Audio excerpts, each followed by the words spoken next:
बिस्मिल्लाहिर्रहमानिर्रहीम। अब आज का तीसरा और आखिरी टॉपिक मोल्डोवा। मोल्डोवा आप लोग देख रहे होंगे कि काफ़ी अरसे से मैंने किसी तरह की कोई अपडेट नहीं दी है।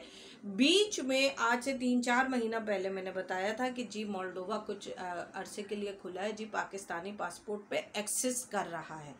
पॉइंट नंबर 1, एक सवाल आता है कि जी फला साहब ने जो है वो ई वीज़ा निकाल दिया है। देखिए, ई वीज़ा निकालना जो है, ई वीज़ा एक मशीन के थ्रू निकाला जाता है। ई वीज़ा एक मशीन के थ्रू निकाला जाता है। मशीन को नहीं पता है कि आप कहाँ बैठे हैं, कैसे निकाल रहे हैं, क्या निकाल रहे हैं। उसमें आपने पैसे डाले, आपने इंफॉर्मेशन डाली, उसने आपको ई वीज़ा निकाल के दे दिया। ये हो गई एक बात। सेकंड चीज़ ये हो गई कि हमारे यहाँ बहुत सारे ऐसे अफ़गानी लोग आके बैठे हुए हैं पेशावर साइड में, जो ये काम करते हैं, और मेरे ख़्याल से मैं नहीं समझती कि वो जानबूझ के कर रहे हैं या उनकी अपनी लैक ऑफ नॉलेज की वजह से, क्योंकि उन्हें खुद भी ये बात नहीं पता है कि पाकिस्तानी विदाउट इनविटेशन और without airport registration, without airport entrance, without airport clearance Moldova में दाखिल हो ही नहीं सकता। मोल्डोवा सडनली जो बंद किया गया, देखिए माशी एतबार से मोल्डोवा खुद एक बहुत छोटा मुल्क है और इसका डायरेक्शन कुछ इस तरह है कि जैसे राइट साइड पे यूक्रेन है तो लेफ्ट साइड पे मोल्डोवा है।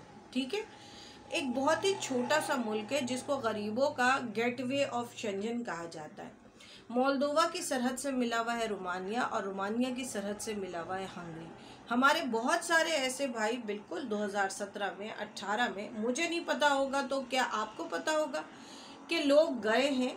उस ज़माने में इतने मसले मसाइल नहीं होते थे, लेकिन वो भी वाया करके गए हैं। कोई भी शख्स डायरेक्ट नहीं जा पाता, वाया करके दूसरी कंट्रीज से घूमते फिरते वो गए हैं।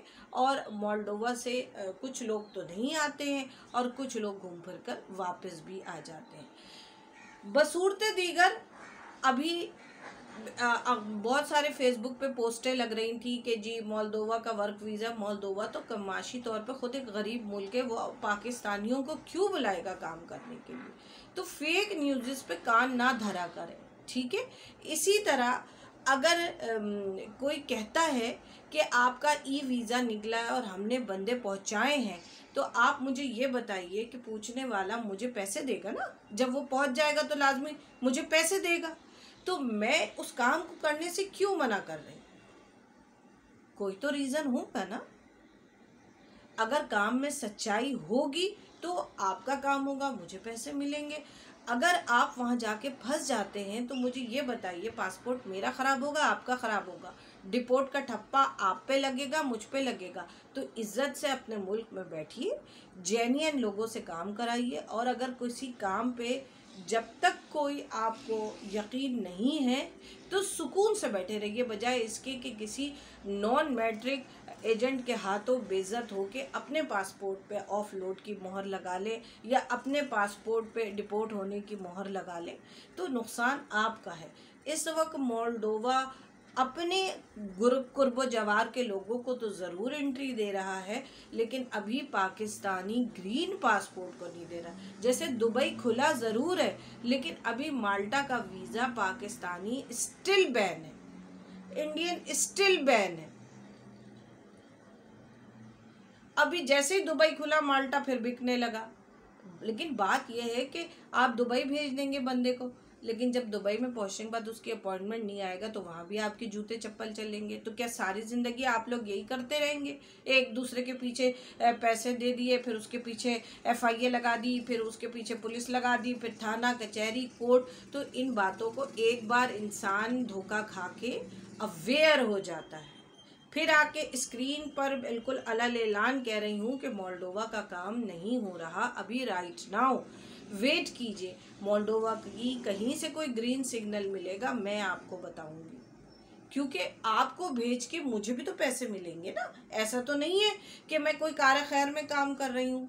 और क्या वजह है कि मैं मना कर रही हूँ? क्यों? आपकी बेहतरी के लिए, आपकी सालमियत के लिए, आपके पासपोर्ट ख़राब ना हो, इसलिए मना कर रही हूँ। वीज़ा निकाल लेना बड़ी बात नहीं होती है, होटल बुकिंग दे देना बड़ी बात नहीं होती है। सबसे मेन चीज़ ये है कि जिसने वीज़ा निकाला है, वीज़ा वही कंपनी निकालेगा जो कंपनी वहाँ से ओरिजिनल इनविटेशन DHL करता है। अगर उस कंपनी ने आपको ओरिजिनल वीज़ा नहीं भेजा तो वो आपको रिसीव करने क्यों आएगा? और वो रिसीव करने नहीं आएगा तो यूक्रेन की तरह आप वहाँ से डिपोर्ट हो जाएंगे। जैसे रशिया में अगर स्टडी वीज़े में आपको नुमाइंदा यूनिवर्सिटी का लेने नहीं आएगा, वो आपको कॉल करके पूछते हैं, अगर यूनिवर्सिटी वाले ने बात नहीं की तो उसने आपको क्या करना है, वापस डिपोर्ट कर देना है। देखिए जी, ये बारीकियां हैं जिससे आपको फ़ायदा होगा, मुझे नहीं होगा।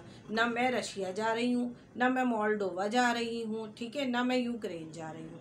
मेरा काम है आपको सही गाइडलाइन देना, क्योंकि सही गाइडलाइन देने से ये फ़ायदा होता है कि जब आपका काम होगा तो आप मुझे पैसे देंगे, है ना। मैं आपसे झूठ बोल दूँ, आपका पासपोर्ट पकड़ लूँ, आपकी चीज़ें पकड़ लूँ, ठीक, उसके बाद काम ना हो तो नुकसान किसका हुआ, मेरा या आपका? आपका हुआ ना। तो चीज़ों को दिमाग से सोचा कीजिए, घुटने से नहीं सोचा कीजिए। मुझे नहीं पता ये वीडियोस मेरी कब अपलोड होती है, लेकिन बहरहाल मैंने अपने घर के इवेंट्स के बीच से ये निकल के इमरजेंसी में आपको ये वीडियो बना दी, क्योंकि मेरे मार्केटिंग है, सोशल मीडिया मार्केटिंग हेड ने कहा था कि बहुत मैसेजेस आ रहे हैं मैडम, काइंडली आप अपडेट कर दीजिए। उम्मीद करती हूँ सेशन पसंद आया हो। कहीं कोई बात आप लोगों को मेरी ज़ात से बुरी लगी हो तो हाथ जोड़ के माफ़ी मांगती हूँ। अपनी दुआओं में याद रखिएगा। एक बार फिर बहुत जल्द हाजिर होंगी। इजाज़त दीजिए। फ़ी अमान अल्लाह।